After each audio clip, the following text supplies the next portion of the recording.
Okay, welcome everyone to our 23rd 4844 implementers calls. There was a couple spec items added in the comments. I added those to the agenda. I think the main thing we should try and do today is align on the spec for DevNet 6. We can also get a quick update on DevNet 7, DevNet 5 as well. But yeah, hopefully if we head out of here with a clear understanding of DevNet 6, teams can get working on that. But I guess to start, Mikhail, you wanted to, is Mikhail on? Yes, yeah, okay, yeah. Cool. You wanted to bring up the engine API versioning. So, I have to bring it up because we kind of have, there is a time to spec out Cancun spec for engine API, and I think this versioning stuff is very important to be resolved, to be solved before that, or to come to conclusion on, to come to decision and consensus on what we will do about method versioning in particular. So I would share my screen for go for it. To make it easier to give people the context. Okay, can you see my screen? Yes. Okay, so what's the question is about? Currently we have, that's for example, V3 method that we'll use for 844. And we can see here that this method supports all execution payload data structure versions that we have up to date. And why is that here? Basically because when we were discussing this back in time, we made a decision that it probably will be convenient for consensus layer client once it sees the new version of any engine API method, just to stick with it and use it for communicating any previous payload or whatever method call it is. So any previous data structures. And so, that should be convenient to reduce complexity on CL side, which is actually questionable. I know that Taku, at least Taku and Lighthouse uses this. So they really use V3 for, if it is available for Bellatrix, for Paris, for Shanghai, and for Cancun payloads. So they use V3 method. I've heard that Prism doesn't use this feature, and they just use V2 and V1 and V3 methods separately for every fork. So that's questionable. Tell me if I'm wrong, but probably it's not that provide that much convenience to CL side. But it brings more complexity to the spec, and by the spec I mean not just write in these statements here, but also testing. Mario can have some input on that, because once we have V3 method introduced, we basically have to test all these things that for Shanghai, for instance, there is a withdrawal field. For Cancun, there is the excess data gas field, and for Paris, the payload corresponds to this, and all the errors are responded correctly by execution layer client. That's the spec complexity. It also involves testing. And we have like EL client complexity. So for instance, get code. We have here, sorry. Here we have like V2 method and we have V3 method. Basically, this V3 method is not spec compliant at this stage, because these V3 methods will, to comply to this spec, it has to support V2, and it will have to incorporate this logic and recognize that the given payload is from Shanghai, check withdrawals and so forth, instead of just, saying that, okay, there is the V3 method. It only accepts Cancun payloads. and this payload must contain excess data gas and withdrawal fields, otherwise it is invalid. So here we see another complexity. The other example is with BASU. For get payload method, they also do some checks here.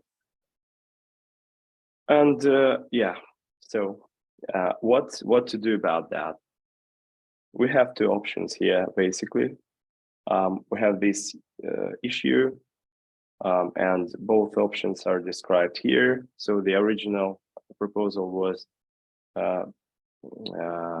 as follows. If we have if the data structure version is just the only one change that we actually have for a method, for a new version of a method, but we don't change the behavior. All that changed is we add a new version of a payload, for instance, and this new version is backwards compatible, which is almost always the case and will almost always be the case, backwards compatible with the previous versions.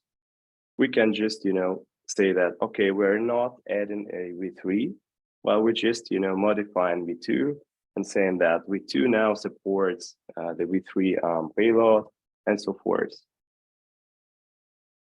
That's one option here.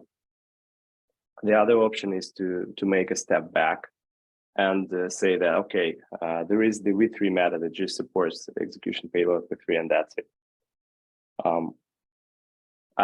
I'm kind of leaning towards the latter, because it's just more clear, one method, one responsibility, and less complexity on the EL side, and probably not that much problems for CLs to deal with that. But the main obstacle here is that some CLs already uses this logic and uses this approach to versioning, relies on it. And we'll have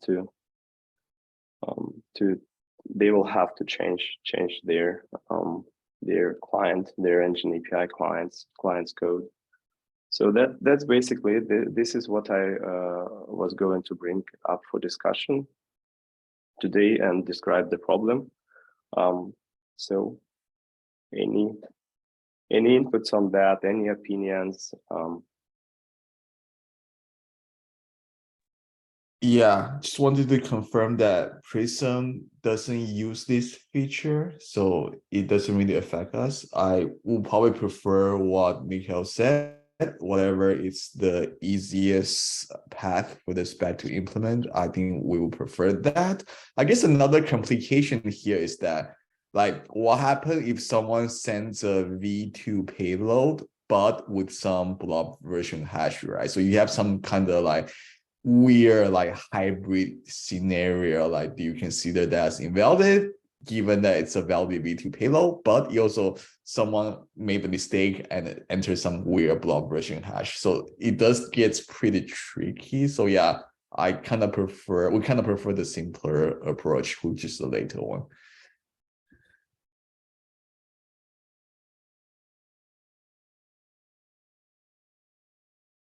Lucas?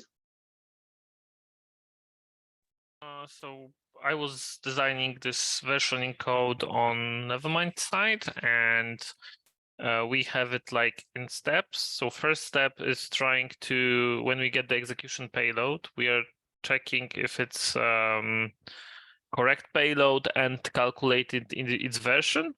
And then in the second step, we get the version that we got it to, the version of the new payload method, and there we can check some checks if this version is enabled, and based on that correctly, and based on that we calculate. So it's not that complicated code actually. So I think we do not need to revise that, but it needs to be like, if you like separate those two concerns and do not copy paste it, then it's like manageable.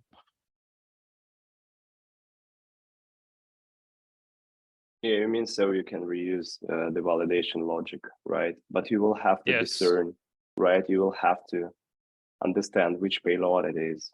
I mean, like based on timestamp, based on the fork trigger. So we decide which payload it is based on the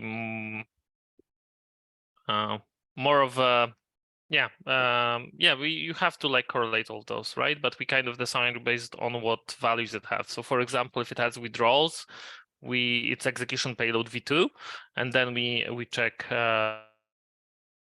timestamps based on if the Shanghai was also activated, etc., things like that. So so you go like the other direction, right?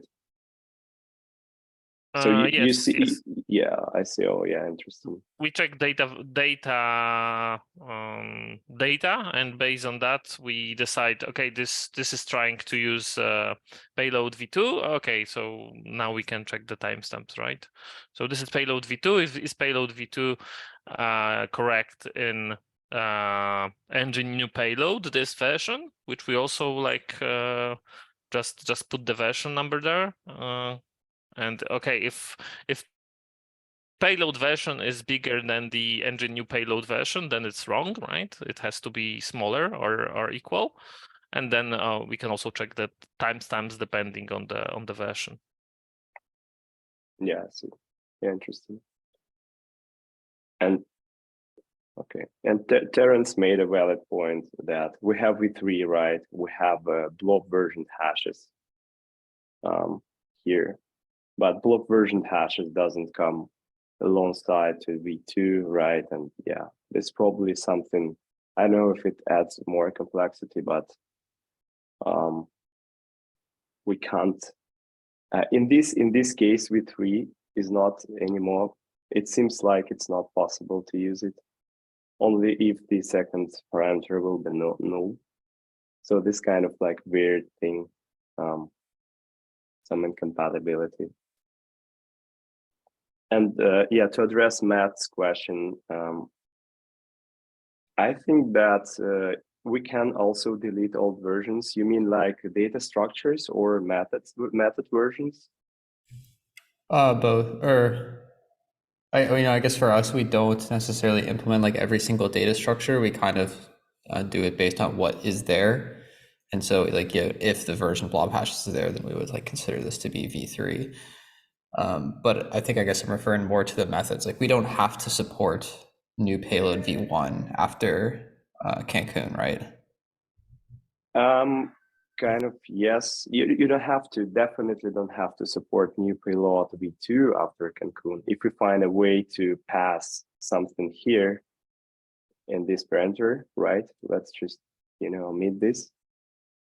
Yeah, but yeah. So you can, this is why I'm thinking, this is why there is a proposal of like, do not introduce a new method because you can extend the old one, right? And avoid like removing the old method because, it just becomes unusable. So do not add a new one. That's, I think, more reasonable. But yes, yeah, general, yes. So that was the idea to deprecate v2, for instance.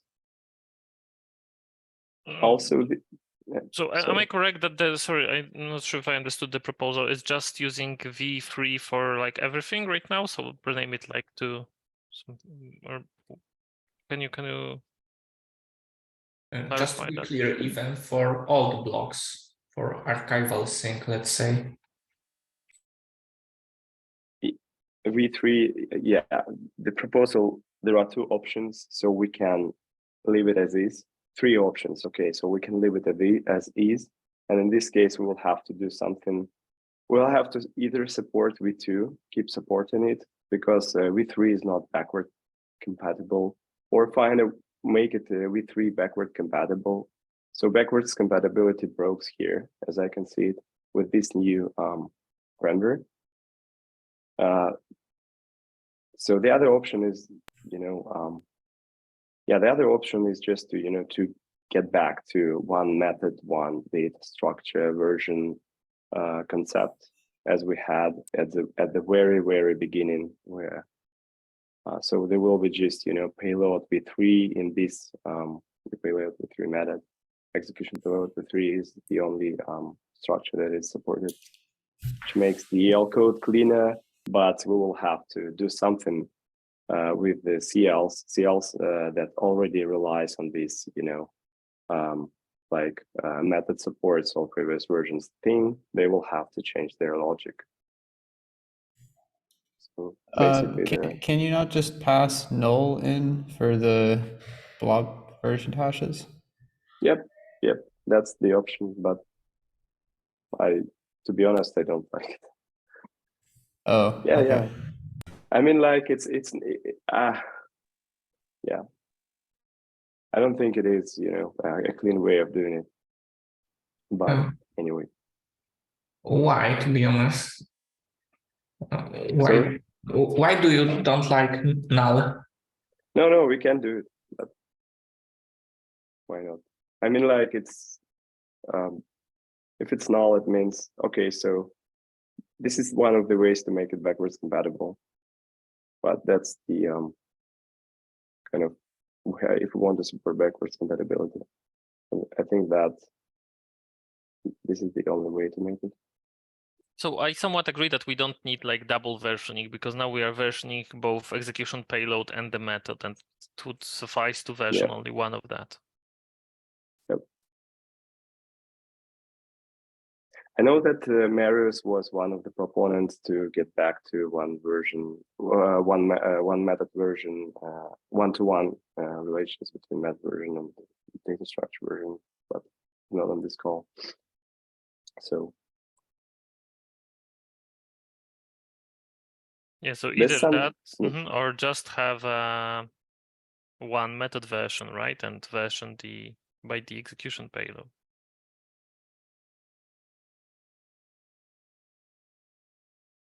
Sorry, say it again, please. So yeah, either have 3 methods, each one take one execution payload, or have one method and version based on which execution payload you're getting, right? So either one or the other probably makes sense. Yeah. So, and if we say that we get back to the one-to-one relations, so we will leave v2 as is, I guess. We will not change it, but for v3 we will just stack it differently and move onwards with other forks. It's probably having these checks here, like a lot of checks here, it's probably like will not happen. So consider I doubt that we'll have 10 forks that will change the payload structure. Probably we will, but not more than 10. So probably it's not that terrible, but still.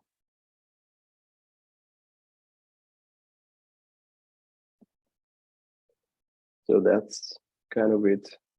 I think that you don't probably need to come to any solution right now. Yeah, should we just use the PR to keep discussing it? And I guess when does this, at what point does this block us from having a solution? Yeah.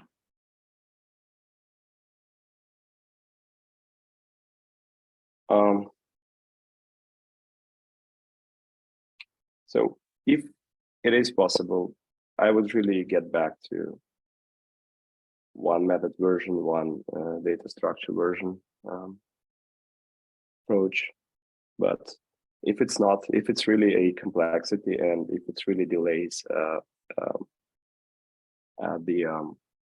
NUP delivery, so that's probably that. The other option, like which trying to make this method backwards compatible, will be the one that we go with. I would say that, and to understand that, I think that we need to hear from CL clients. We need to hear from CL clients, client developers, to understand what's the complexity of,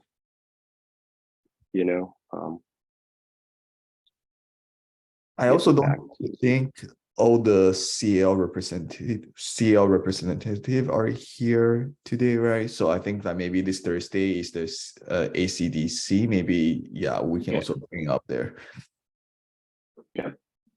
Okay. And let's try to get. I was in mute. Oh. Sorry, guys. I Oh, was please, yeah. just trying to comment that yeah, I can confirm that Tego is actually leveraging this transparent way of dealing with back compatibility.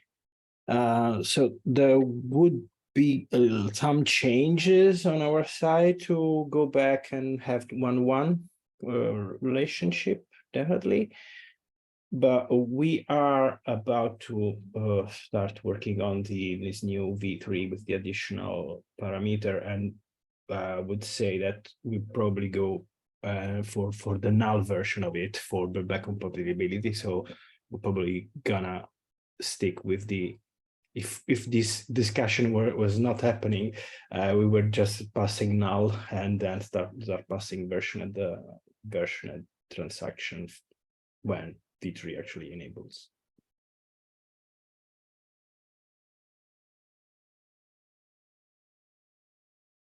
Okay, yeah, is it like is it like more complex? I don't know, to use this one-to-one thing instead of like what we currently have. Yeah, at the moment I can't tell right now, because now the thing is so embedded in our structure that's kind of fully transparent, everything. So to evaluate what would be the impact, it takes probably some time. Maybe it's easy, but I can't be sure at the moment. I would be. Cool. It would be great if you can evaluate it before the Yeah, sure. the call on Thursday, and just give some feedback on that.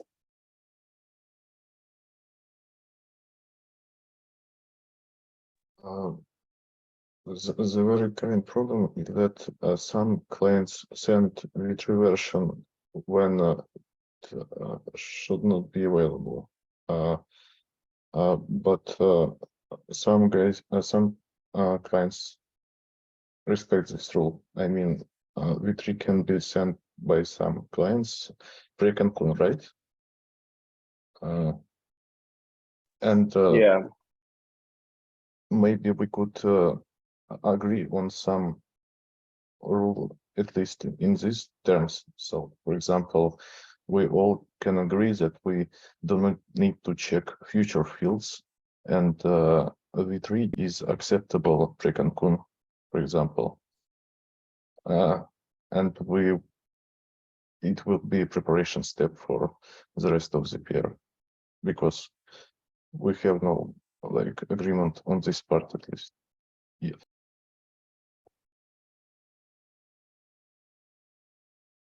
So what do you mean by the preparation? I mean that your pair potentially will lead to one version of API with like fields appended to this version and so on, right? Oh, yeah, there is no APR actually. It's just in the spec. You mean the proposed change, or how it is spec out now? Specific implementation, according to your advice, means that we will have just one version of the API, right? Yeah. If we decide to to have one-to-one relations between method and data structure versions, then yes, it will just accept one version. Okay, And and with it means and with every modification to execution payload, for instance, we will just introduce a new version of new payload method, and the previous versions will have to be supported as well, because if somebody wants to run async in lockstep, then we need previous versions as well, because to support previous forks. But as it currently specified and as it currently works, so you don't need to support previous versions. Yeah, but considering that some CL clients do not rely on that, so we have to support them either way. So yeah, that's not true. Does it mean that if after it becomes a reality, if I send some field default with some default value from a feature fork, right? This fork, before this fork, it will not lead to any like error like that. You mean currently? After changes you are proposing.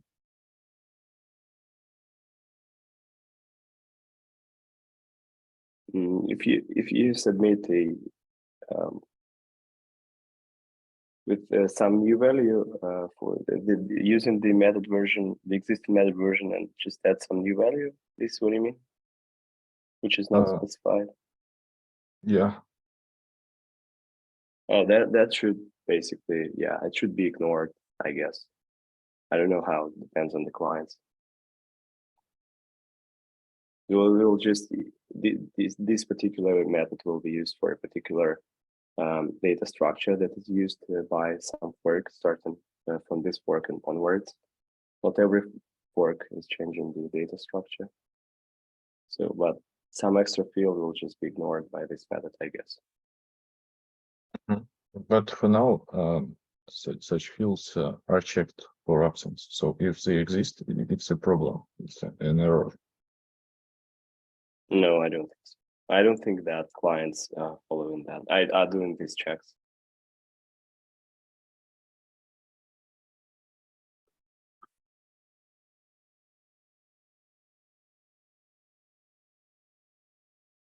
Okay. Just also to be kind of mindful of time, because we're already halfway through the call. Does it make sense to table this now and discuss async and bring it up on Awkward as this Thursday? Yep, makes sense to me.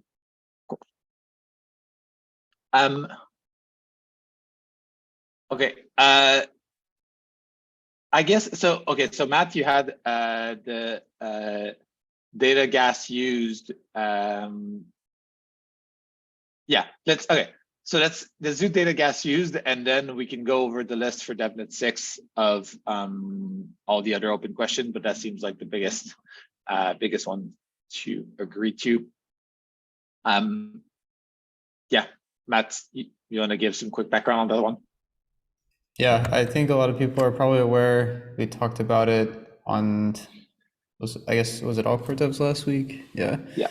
So we chatted a little bit about just the TLDR again. Currently, whenever you're executing a block and you're computing the cost of the transactions and you need the base fee, you just pull the base fee out at the header and you use that to compute like the total cost of the transaction.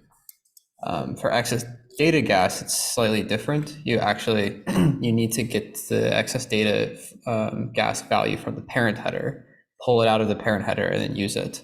And then at the end, or sometime during like executing the block, you have to compute the excess data gas based on the parent header and the number of blobs in the current block, and validate that the new header that you're validating has the correct excess data gas. So it's kind of the same computation between both of them. Like there's this new like exponential mechanism for calculating the actual value, but the idea is the same. Really, the main difference is that instead of the value that you're utilizing in the block being in the header itself, it's in the parent header. And so this is different than the base fee. And so it means that whenever we were implementing this, Peter mainly noticed that there's a lot of changes that had to be done to the code just to support like plumbing through the parent header in places where it wasn't really necessary before. And so from that, we decided to make a proposal to actually make it so that the actual excess data gas value that's in the header is being used for that header's block for validation rather than digging back to the parent. And to do that, we need to add an additional field to the header, data gas used, because the excess data gas is sort of this like neat trick that by using the number of blobs in the current block, you get to avoid the amount of data gas used in the header, because it kind of exists, that information exists as part of the block body. So to have the same functionality that base fee has, which already has gas used in the header, we have to add data gas used. Whenever we talked about it last week, I think I was pretty ambivalent on it, but after a couple of conversations with people, I'm feeling like more that this is the right thing to do, like bringing alignment between how the base fee is calculated and used and how excess data gas is calculated and used, because it's a small confusing difference for a mechanism that's very similar. So that's kind of a bit of background. I'm curious like what other people have thought in the last few days about this. I mean, my intuition is that, I mean, I'm like, I also don't have a very strong opinion, but my intuition is that it's not really the same, and that it's a different mechanism, and you just call a function to derive the correct value. So it doesn't feel like it has, like, I mean, it's sufficiently different that I don't think it should cause confusion. I mean, adding an extra header field is definitely like, I don't know if it's such a trivial cost in the end. I mean, I don't think there's much difference between adding one thing to the header and adding two things to the header. Well, that's so, you're because you're only thinking about the complexity of doing the change. But like for light clients, it means like one extra field that they have to download as part of the header chain, right? I mean, it's like an extra 8 bytes. So not. And yeah, how much? Well, how much is the head? How big is the header now without it? It's like 300-ish, 350 maybe. Okay. So it's a few. Oh no, it's probably bigger than that. Yeah. I mean, yeah, it's like, yeah, they have to download some more data, but like, I don't know. It's like an over optimization in my opinion. Like we're adding additional complexity that's confusing to a lot of implementers just to save some hypothetical like couple bytes. What is the additional complexity that I don't understand? Well, right now, whenever you are like verifying these headers, or right now, whenever like we're syncing the headers, we don't have the parent header like readily available. We're kind of just utilizing whatever like the active header that we're trying to retrieve. So, and the reason is because like for the base fee, we have like in the code a specific place where you verify the base fee, and in that part of code you have the header. And then when you go back to the syncing, you don't have the parent anymore. You're just focused on that one header and like downloading these chains of headers. And so like the complexity is just like, it's a different, the values are like utilized differently. But 1 second, you can't verify the correctness of data gas used from the header anyway, can you? No. You need to block for that anyway. So I don't see what, like, that doesn't seem like an argument to me. Well, you need the parent header. No, but even if you have the parent header and the header, you can't verify that excess data gas is correct. Well, of course, you have to still validate the data gas used amount, just like you have to validate the gas used amount. Like correct. It's just making the mechanism the same as the base fee. The difference but I mean, I think that argument is quite weak because we want to change the base fee anyway, right? We want to ultimately we want to have it all be the exponential one. Yeah, but this is orthogonal to using exponential or not. This is about like when do you do that computation? Do you do the computation for the block that you're currently validating, or do you use the one in the parent header? And right now they're not in line. And so if we update base fee to be the exponential value, it's still not in line. How would it not be in line? Then both would use this mechanism. Like then we would again, like if we did update it, then we would update the base fee mechanism to be the same as what we're using now for blobs. Again, though, like the actual way that you compute the base fee value, it's orthogonal to using this exponential value or not. Like this is a totally separate argument versus where do the inputs? Well, it's not because you could literally, like, you could not Like this mechanism that we're applying here, you cannot use without the exponential mechanism, because then base fee is history dependent. The only reason we can derive everything from excess data gas is because of the exponential mechanism. So it's not orthogonal. Yeah, I don't know if I follow that. So like basically, I mean, are you proposing to get rid of gas used? Yeah, we could basically, like we could make the mechanism for like the classical EIP-4844 be exactly the same as the one that we're now using for the blobs. That's why I'm saying it's not such a strong argument if we agree that we want to adapt that one anyway, because it's the more elegant mechanism. I mean, I agree it's the more elegant mechanism. I just don't see why there's any different, like why there's a huge difference here between computing using the exponential value or the exponential mechanism on the parent header versus the current header. Because right now the base fee in the current header is the base fee for that block. But are you saying that you think we should move the base fee to mean the base fee for the next block also?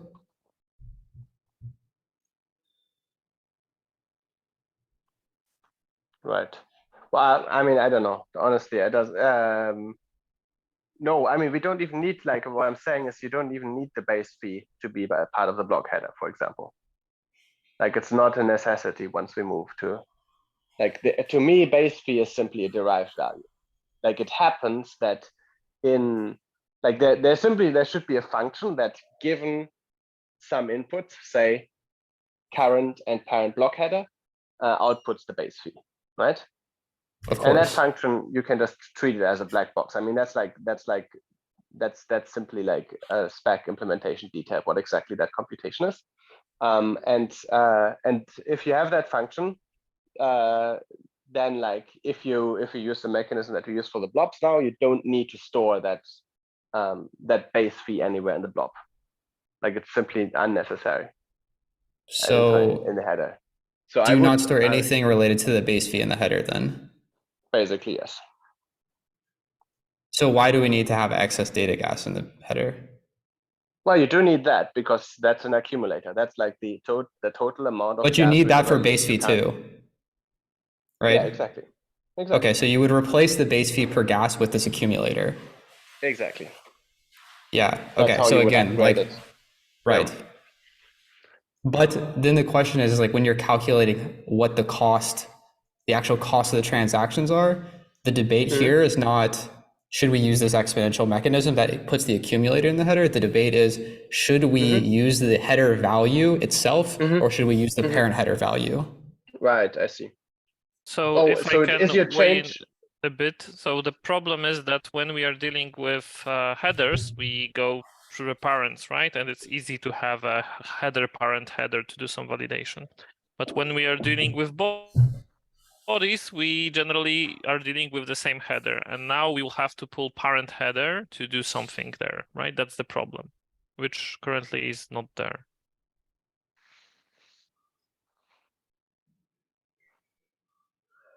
Right. Yeah, this is, I don't know, this is why I was saying I think it is orthogonal to changing the mechanism to use exponential, because it's not like we can still replace it with the exponential calculation and have the accumulator in there. It's more of a question, is the value in the header what's used for that header's block, or does that block rely on the actual value from the parent header? That's the debate. Yeah, and I support this change because currently we need to, as what Peter said, we need to wire parent header into more places where it was needed previously, and it's confusing and error prone. So I think we should make this change.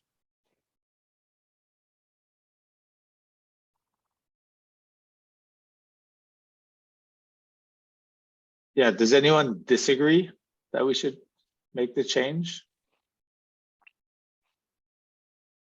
I'm not strongly against it, but I feel like I think like the total size of the header we might undervalue that, how important that is, because currently clearly we don't have very good light client supports, but as we're improving it in the future, the total size of the headers will become more important, in my opinion. And even like, I mean, several of relatively easy changes would Are there? that Yeah. add more gas would, yeah, important. I'm wondering if there's still some old fields in the header. Should we reuse like an old field to do this instead? Like we. Let's go. Let's use the uncle's hash. But I don't know. Like, does this actually? Yeah, does this actually make a difference? Like, if we Again, reuse... that's a different question. We're now updating the mechanism so that we need like 8 extra bytes in the header. And technically, yes, if we can get rid of all values, that's like also nice. But like replacing No. So well, yeah. I guess Okay, yeah, it doesn't make a difference. Well, I guess because those old values are like zeros now, which I assume is like 1 byte. So it's like maybe we save 1 byte by. Well, also we can simply remove them in the future. No, there's some weird reasons why it's really hard to do that because of like hard. I agree. Yeah, sure, but yeah, we can do anything. Yeah, I don't know. I mean, we're always in this trade-off space of like trying to trade off space efficiency, and then also on the other end trading off like consistency. And I think here the space cost doesn't really outweigh the benefit of having a more consistent protocol. So I think like, I mean, I see the argument as stronger that it might be more difficult to pass always like parents and headers themselves. Like I can see that argument. Consistency with the normal base fee mechanism I find very weak, because to me it's just a function. It's just 2 different functions, but like, I mean, yeah, it cause any other confusion. Well, I mean, of course, like the theoretical mechanism, there's no problem with it, but whenever the code is all written around how the base fee is interpreted, and then we sort of add this new thing that has a slightly different requirement, then you have a lot of other things that fall out of that around the sync and around verifying stuff. So that's like why I'm saying that consistency there makes the change simpler for clients and less error prone.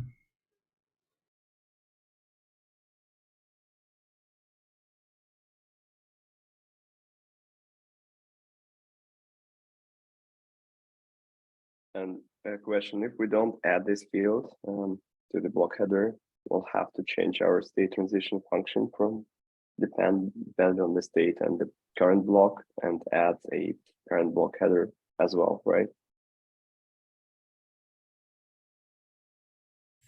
I didn't catch that. I mean, like you have to pass parent block header to a state transition function to execute a block, right? You can't do it because you can't compute the cost of data gas, and that's for sure. it. Yeah, I mean, technically you have to pass the parent block to the state transition function anyways. Like that's why in the theoretical sense, this isn't really that big of a concern. It just is like more practically when you start implementing these things in the way that the clients have already been designed to handle this stuff. They're not designed to do all of their functionality. Also assuming they need the parent header. Like there's times where you can only reason about the current block with its header.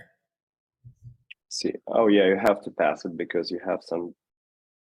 I mean, you have to validate the base fee. Validation. Yeah, of course. And so that's why originally it was like, oh, this isn't that big of a problem because you already have to have the parent header. It just turns out that the way that a lot of clients are implementing this stuff, there are times where it's okay to just not have the parent header. You've already verified some things, and so now you can just make assumptions from the header that you have. Yeah. So currently, parent header is not that deep in the block execution abstractions, right? That's what it's about. Yeah.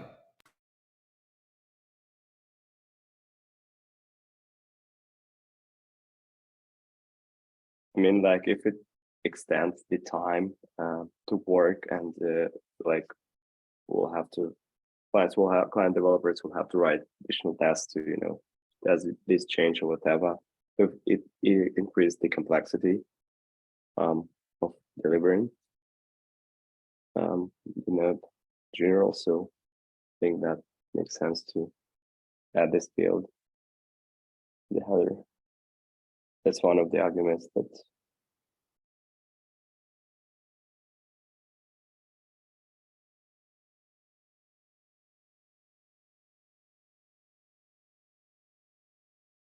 So do people have a strong opinion? So I guess I don't know. My feeling is we should go ahead with the change, even though it makes the header slightly larger, not try to reuse an existing field if it's not going to be a meaningful saving. And when we're at the point where we're bottlenecked by like clients and header sizes, we can revisit all these decisions, but it seems like today it's worth that cost. Yeah, we can just ZK everything at that point. Yeah, does anyone disagree with that?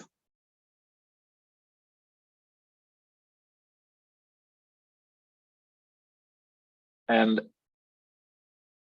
Matt, did the current PR you share basically do this? It adds a new field with the data gas, right? That's correct. Okay, so this is what we would merge. Yeah, I'm gonna rebase it. We got Unscar's PR merge, so there's some conflicts. I'll rebase it though, and then we'll get a approval from an author, and then yeah, let's merge it. Sounds good. Okay, we only have 10 minutes left.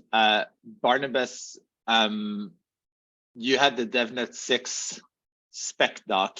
We just resolved the biggest open PR on it.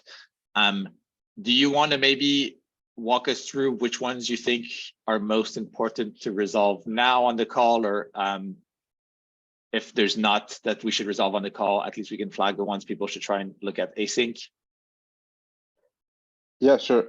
So basically, we have a couple more open PRs. Maybe G11 Tech can talk about them because he's the one that have opened them. He probably knows better priority than I do.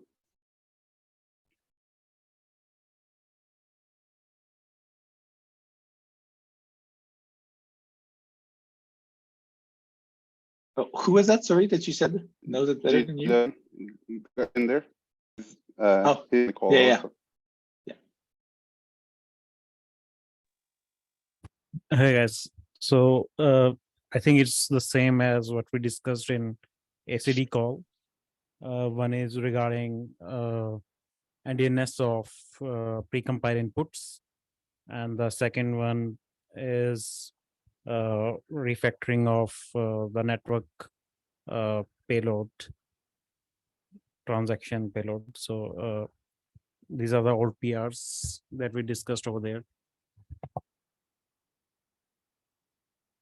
I think we also need another one that's from what we discussed a few minutes ago, that if we're adding the data use field on the EL side, that change also will have to reflect on the CL side as well. So that means the execution payload and the execution payload header will have that field, and the beacon state will also change as well, and the beacon block as well.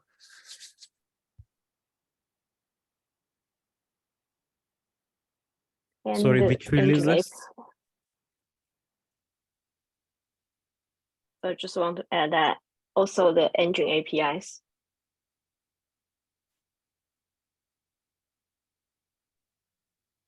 Right.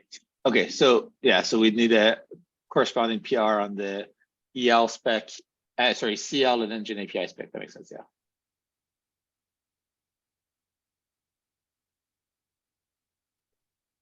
I can add those if they are ready to the list. Is there any? I assume they PR don't that... exist, right? Yeah, they don't exist yet. Yeah, but yeah. I will add them if one creates them. Cool. Also regarding 5, we have to turn off if there's no opposition against it. Hopefully in a day or two. I feel like we test everything there and should be moving on to DevNet 6 very soon. Are there any opposition?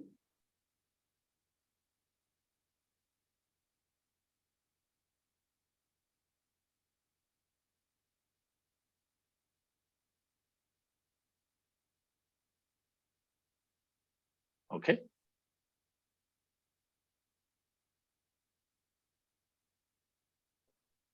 Regarding timeline for the .NET 6, may I have some feedback from client teams?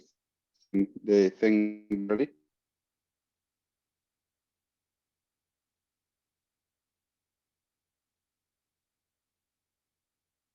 Do we want to talk about timelines for .NET 6? I mean, with the latest discussion, right? If we wanted to add data used, then we kind of back to square zero because we kind of need the spec consensus layer spec changes now.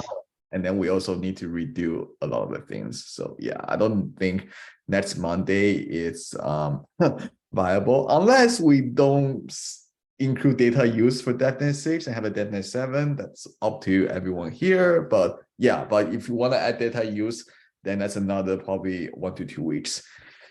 I would personally rather we, like at this point, we should be looking to get to production, right? And I'd rather we take an extra week to implement the right thing than just say we have one more DevNet, right? And similarly, you know, Mario and others have been working on all these test suites. Like, I think we should be treating this as like, okay, let's start writing the code that we're going to ship on test nets, you know, in the next couple months. And obviously, yeah, if we change the spec because we think there's a better approach, then we should treat this as like a production change and get it done before we deploy DevNet. And I do think there's probably value in having one more, call it like spec frozen 4844 exclusive DevNet, like we were saying on Awkward Devs, even if it takes a bit longer. But then after that one, assuming that there's no more major spec changes, I would then look to start adding all the other stuff in like, what would that be, DevNet 7, basically. So like the self-destruct stuff and all of that on the EL and whatever else on the CL. But I think one solid 4844 exclusive DevNet makes sense.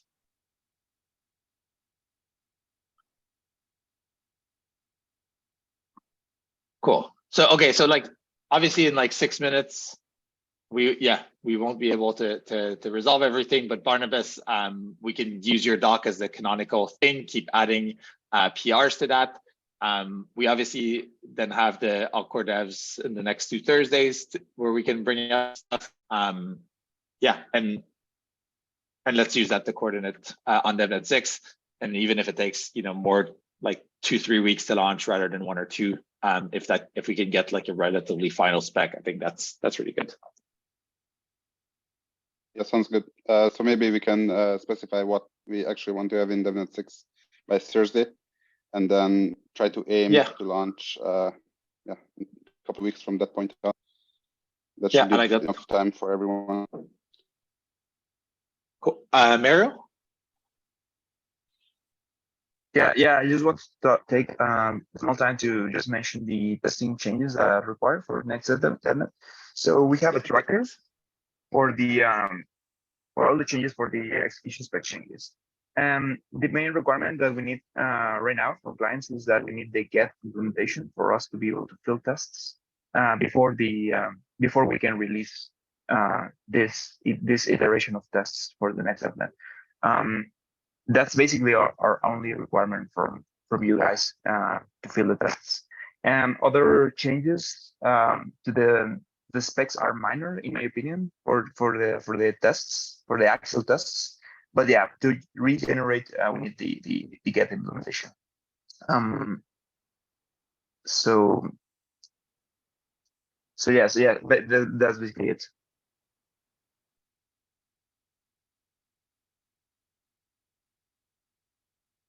Awesome. Also, I can also comment on Hive.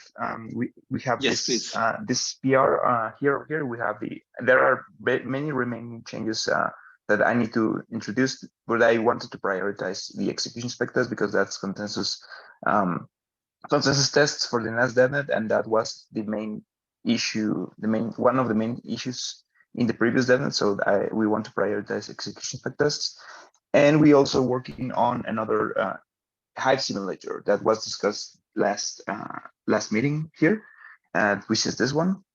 this is basically the Beacon API and peer-to-peer simulator. But I think that one is going to take a little while longer. I don't think it's going to be ready for next DevNet. But the Beacon API changes. I'm sorry, the engine API changes in the Hive simulator, and the execution spec test should be ready for next DevNet. Nice.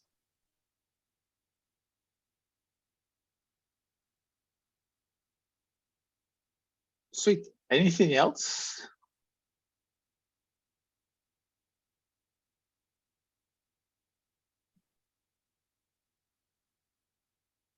Okay, well, thanks everyone. Yeah, let's wrap up. Get the spec for the DevNet by hopefully this Thursday, and yeah, we can bring up also the engine API discussion on the consensus layer call Thursday.